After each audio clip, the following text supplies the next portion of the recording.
everyone. So in this video we will discuss measures of dispersion. In this statistics playlist we have already discussed how to find the central tendency, right, like mean, median, mode, etc. And in this video let's see how can you find the dispersion in the dataset.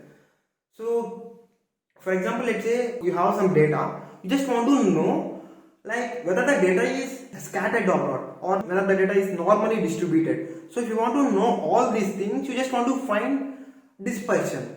So let's understand this with an example. So let's take these 5 data points like minus 20, 4, 6, 15 and 20. So let's find the mean of these 5 values. So if you just find mean, so here the mean is 5, right? But if you can see the data, you have some values around minus 20, you have the value of 20, right? But we just got the mean value is 5. It means the average of these 5 values is 5. But you can see the data is more dispersed, right? You can see one value is around 20. It's nowhere near to 5, right? And similarly this minus 20, this is also not near to 5. But we just got 5, right? It means the data is dispersed. So in order to calculate dispersion, we just have 3 methods. First one is range. So range is the difference between the maximum value in the dataset and the minimum value in the dataset. So if you can see, this is the dataset, right? 5 values. In this, the maximum value is 20 and the minimum value is minus 20. So range is 20 minus 20, it's around 40. So you can see from the range we can understand that the difference between the maximum value and the minimum value is 40. So there's a huge gap. So we can just understand the data is dispersed. So let's understand this with a little better example. So I will just take another 5 data set like 3, 4, 5, 6 and 7. Now for these 5 values, if we just calculate mean, so the mean is same as that of this, like 5. So you can see 5.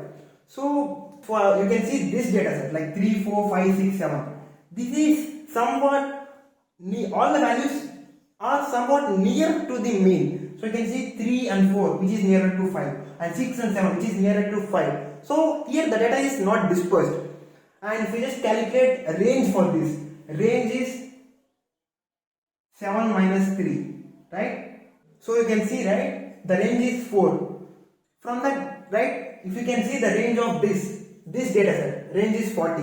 So when you have a range as a bigger value, from that we can understand there is higher dispersion. So you can see since the range is less, here we can just understand in this data set we have less dispersion. So that's how you can just that's how this range will be useful to understand how the data is dispersed. And similarly the second one is variance. So first let's understand how you can just calculate this variance. What's the formula for this? So this is the formula for variance. So what we are just calculating in the variance means we are just calculating the difference between each data point to the mean, and we are just squaring that, and we are just adding all those values, and we are just dividing it by the total number of values, right? So you can just ask, like, if you just calculate this, how we can know the data is dispersed, right? You may ask that question. So what we are just doing is we just observe cleanly, like we are just taking the difference between each data point to the mean, right? So xi minus mean, like x1 to the mean, x to the mean. For example, let's take this example. We are just calculating difference between minus 20 to 5 and 4 to 5. So we are just calculating the distance between data points to the mean. So if the data is dispersed, so definitely then this distance will also be high, right? We are just calculating the difference. So this difference also will be high. So if the variance is high, then we can just understand that the data is dispersed. If the variance is low, then we can just understand that the data is not dispersed.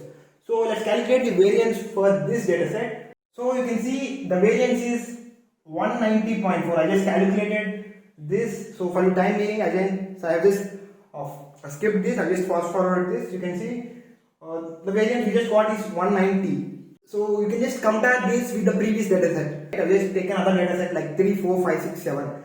So you can just try it by your own, like by calculating that. So what's the variance? So you can just compare those two values. Definitely for that data set like 3, 4, 5, 6, 7, which we just taken previously, definitely the variance will be low. So that's this variance. So next thing is standard deviation.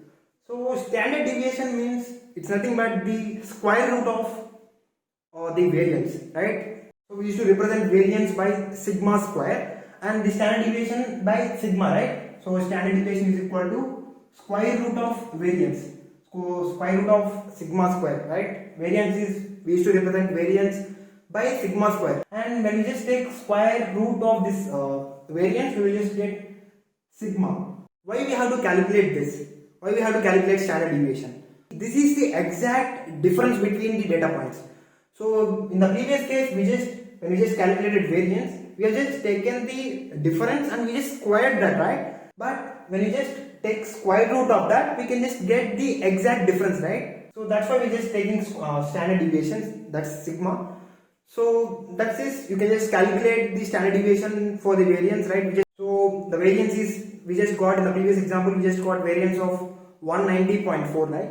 So if we just take square root of that, so we're just getting 13.79, right? So that's the standard deviation. Like if the standard deviation is high, we can just understand that there is dispersion in the data set. If the standard deviation is low, we can understand that the dispersion is less. So I hope you got an idea of measures of dispersion. So that's all for this video. I hope you just got some value from this video. So make sure to like the video and also subscribe to the channel.